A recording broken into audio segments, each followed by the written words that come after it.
Over this past week, the army of ISIS swallowed up parts of Iraq like a darkness. In just one day, tens of thousands of Christians fled villages like Karakush and Bartilla, just about 25 miles away. Most have come here to Erbil with nothing more than the clothes on their back.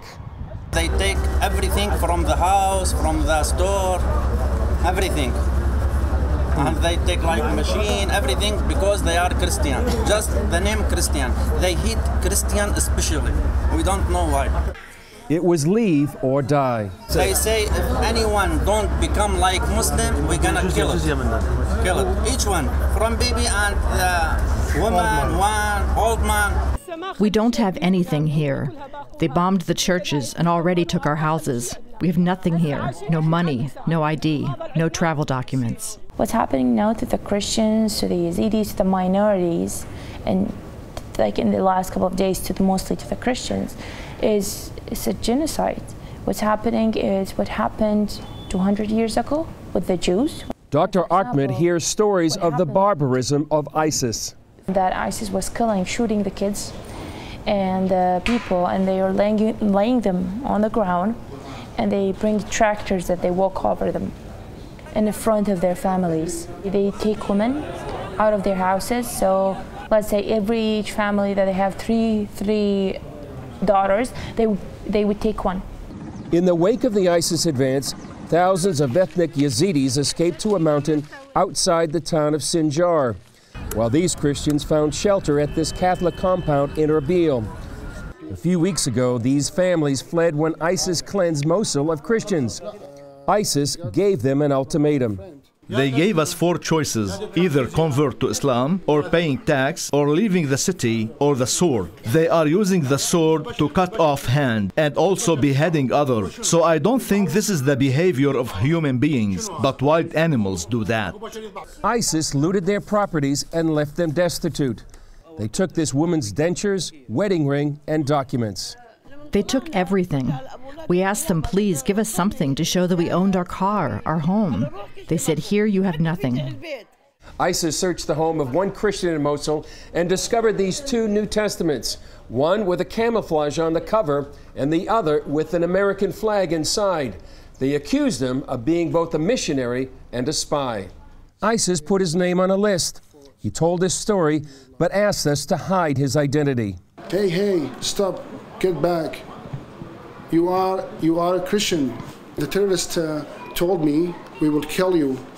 Sometimes the pressure is overwhelming. Jesus, save me. Oh, the terrorists. Forgive them. Because they didn't know. They didn't know what they were, what they act. Even though these Christians are the original people of the region, many simply want to leave. They're pleading for the U.S., the UN, and Pope Francis to help. We are asking the responsible states of the international community to come and look and see how all the people are living here. Chris Mitchell, CBN News, Erbil, Kurdistan. This is Gary Lane reporting. The ongoing U.S. air campaign in northern Iraq over the weekend helped Iraqi Kurdish forces regain 2 towns held by Islamic State fighters. On Saturday, 2 U.S. fighter jets struck several targets near Sinjar. Democrats praised the president's decision to launch the airstrikes. I think these targeted strikes are very effective. The Kurds are very aggressive. With this support, I think they will be able to stabilize the situation in the north. And with arms provided by the United States. The Obama administration has decided to send direct military weapons to the Kurdish military, the Peshmerga. Previously, the U.S. sent military aid only to the Iraqi government. Will it be enough to stop the Islamic militants? On Meet the Press Sunday, New York Congressman Peter King said the Islamic State is a formidable foe, stronger than al-Qaeda. They have 10 times, 20 times more money than al-Qaeda ever had. They have much more weapons than al-Qaeda ever had. And ISIS has hundreds of foreign fighters with them available to come to the United States to attack us. That's the reality. And while the U.S. military action has slowed the Islamic State advance for now, the Islamists still control the Mosul Dam, a big prize in the north, because it provides water and electricity to the entire area. Gary Lane, CBN News. Thanks, Gary. I want to show you a map now of where it is you see this enormous red on that map, that is the territory that ISIS has taken. They've taken a huge swath of Syria and a huge swath of Iraq. And you see over to the right a small area that is the Kurdistan area, and Erbil, the capital, that's where our reporter is right now. Now, the Christians in Mosul have been cleansed out, and the Mosul Dam is at the north of that. And if that is ruptured, it can flood the entire Tigris-Euphrates Valley all the way down to Baghdad, and they can cut off the water of Baghdad. So you can see how strategic it is, lying between Turkey and Syria. If Syria falls to them, and it may, then what's next? Right below that is Jordan, and right beside that is Israel. And the rest of Iraq, then you're looking at who knows where they want to go.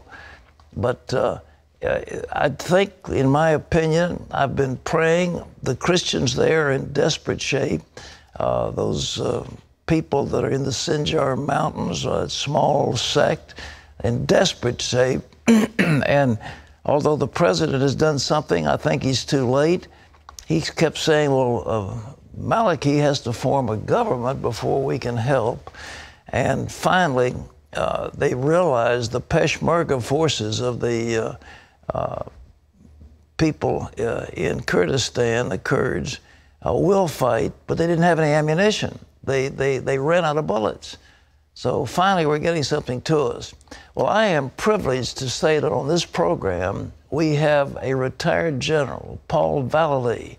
He has more than 15 years' experience in special operations and other military operations during 22 years of distinguished service in the Army. General, it's a pleasure to have you with us on the 700 Club. Good morning, Pat. Happy to be with you and to be able to add some information to your program this morning on the Middle East. Well, I need it very badly. I understand you're in touch with 4 intelligence teams working in Iraq. What are they telling you?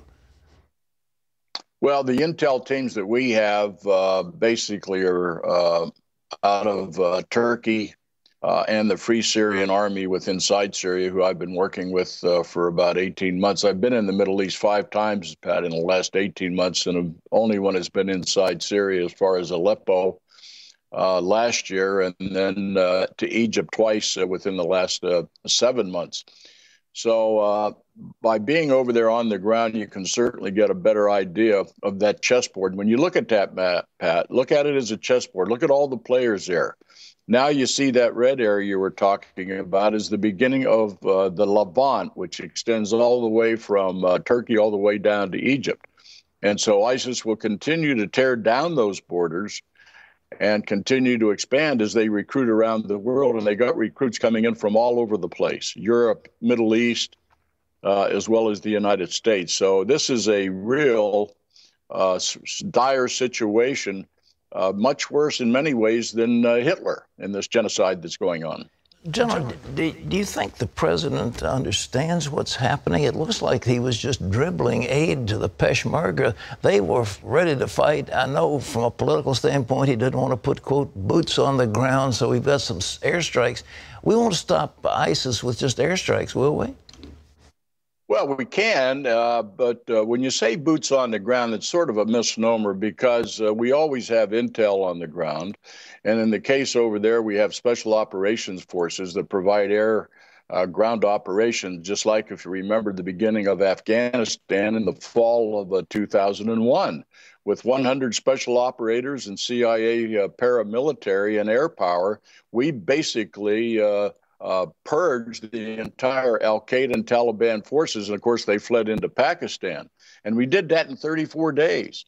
So with the proper air power, the use of the combat Talons, the MC-130s, gunships, we have B-52s, Diego Garcia, we have the fleet forces with the George Bush aircraft carrier group. We have assets in Italy.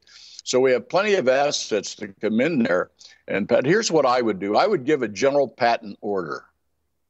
And I would tell the 4-star, the head of Central Command, 2 words: destroy ISIS. That's all they need. Let the generals win this thing and get it over, and let the rest of the country stand up as well and join in, because it's going to affect them in the Middle East and Europe and other parts of the world just the same in this global caliphate that's forging on. Is that order ever going to be given? If I was there, I would give it. But under President Obama, he's such an amateur. He basically lives in the twilight zone, as his staff does, his national security team does. We've got to get a better national security team in there. We've got to remove the people in Washington because they're taking us on national suicide. And you can see the suicide that's going on in the Middle East by the countries not participating and assisting to destroy ISIS. So we just need strong leaders, and we don't have them right now, unfortunately. You talking about Secretary of State, Secretary of Defense, and President? You talk about all three of them?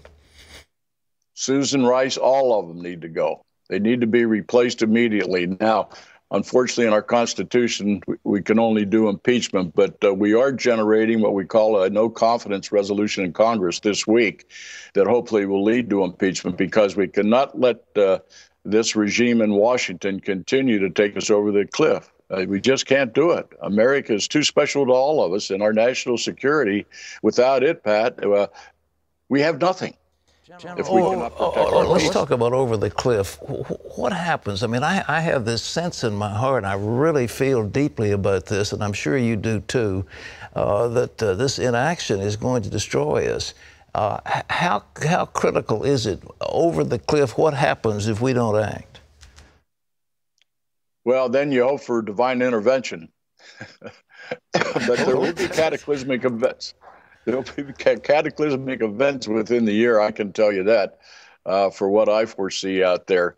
But when we purge the military, when we give pink slips to our forces and members over in Afghanistan now, and they're coming back, the entire military, senior officers, enlisted people have been purged of what they can train with. They can't even say radical Islam. They don't know how to say and won't say victory anymore. So we need very strong leaders in Washington today to be able to turn this country around. And I call it national suicide. I call America at a crossroads right now. America at a crossroads. Let's take a few of the tactical things in fronting us. What would you do with Peshmerga? What would you do with that Sinjar, those civilians, those people that are isolated? What would you do for them? Well, I would use my special operator forces, less than 100 over there, to make sure that the inventories and the ammunition and the weapons are provided to Peshmerga immediately. We can bring them in by air. We have airfields up there in Kurdistan. We certainly can still bring into Baghdad airport, though I understand last night they tightened up the security in Baghdad to the nth degree that they had not done before, because they feel that Baghdad's being encircled. At the same time, I would target, laser target those targets of convoys, mass command and control troops that we can find over there. And, you know, we can pinpoint a license plate on a car with our intelligence capability. So we can find where they are, hunt them out, target them, and take them out. Destroy ISIS. That's the word. General, I commend you. You're a great patriot, and I couldn't agree with you more with what you're saying. Thank you so much for being here, and may God bless you. God bless you, Pat. Let's have some divine intervention.